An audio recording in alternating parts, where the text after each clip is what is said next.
G'day, Grey Nomad here. As you can see, I'm wearing a jumper today. It's because it's getting into autumn and it's starting to get a bit cool. And around my district, cool is about 25 degrees C. You get down to that, we start looking for a jumper.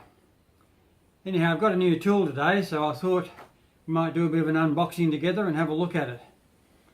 But we need some space to put it, so it's probably time to clear this stuff. We use this precision instrument here to take a bit of space on the bench, and I'll go and get it. Right, here it is. It's already been unboxed once. I got it from a friend. Second hand, but I think never used. So just get the thing out of here.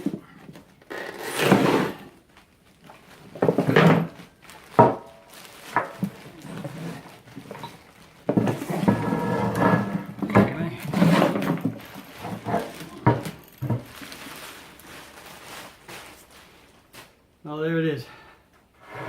An almost new magnetic drill. Chuck, number 2 Morse taper.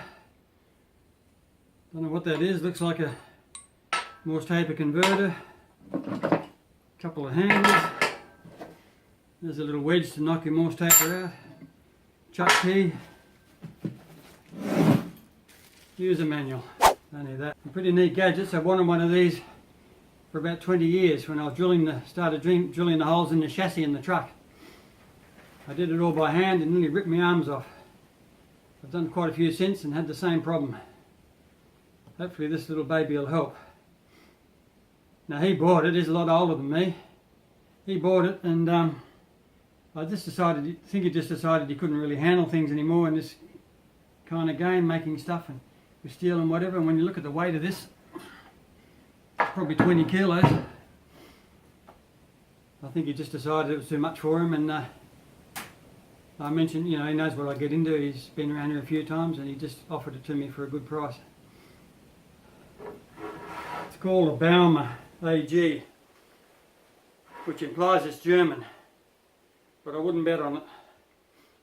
I'd say it's a Chinese with a German sounding name to make it sound good.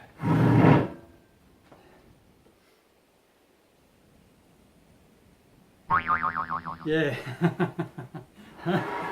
Yeah, I'll do a close-up of this. Rated frequency, 1500 watts.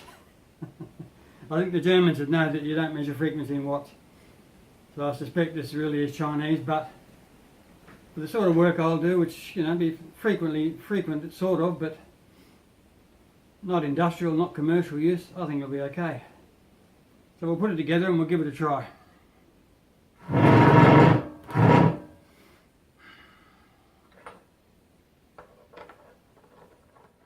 So there it is, got the handles on, they've got a chuck in. Question is, what are we going to do with it? Well, just by chance, a couple of days ago, a neighbour asked if I'd drill some rather large holes in this tow bar. So I think that's a good opportunity to give this thing a run for its money, see how it works. So let's make a start with that job.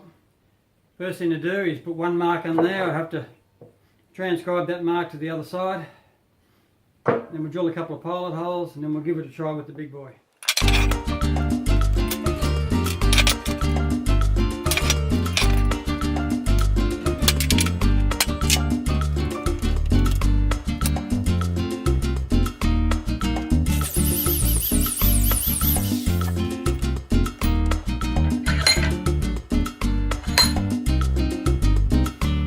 Now this drill spins too fast. So I just wind up feathering it a bit to slow it down. If it spins too fast, it'll work hard in the drill bit, and then you just got to chuck it out. So one day I'll get maybe a more appropriate drill.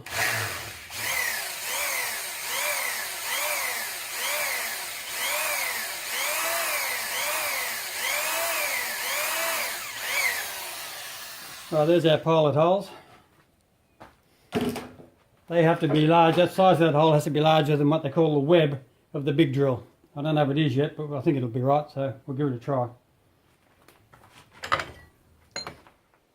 So here's the drill I want to use, 16.5 millimeters, a bit over 5/8 of an inch. You put him in the chuck. far as up as we can. Now straight away, there's a problem. We haven't got enough room to get that under there really. Might just make it. But this is one issue, one reason why if you buy this sort of drill you really should get Morse tapered drill bits as well, because then you don't lose that much space from a chuck.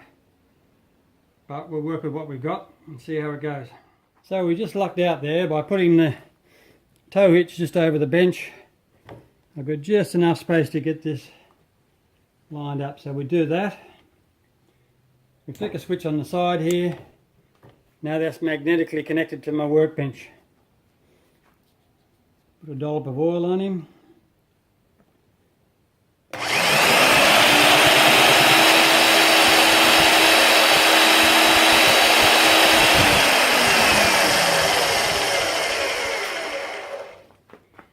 Here's a tip for young players. Tighten the chuck up.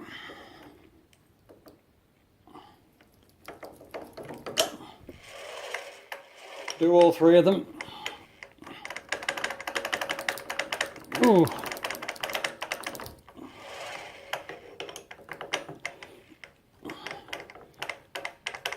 Gee. I'm tempted to just leave it on there.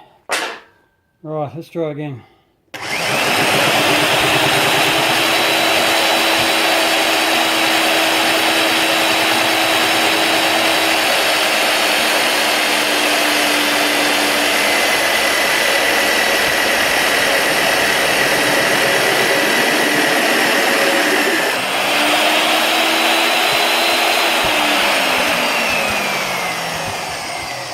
Like I bought one.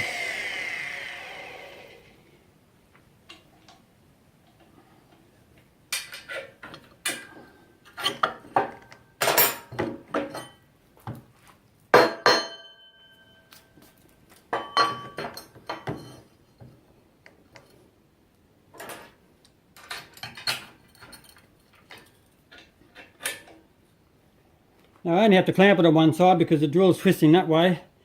If it does move, it's going to go that way like that and just come up against the bench, so it doesn't really matter. Alright, let's do this side.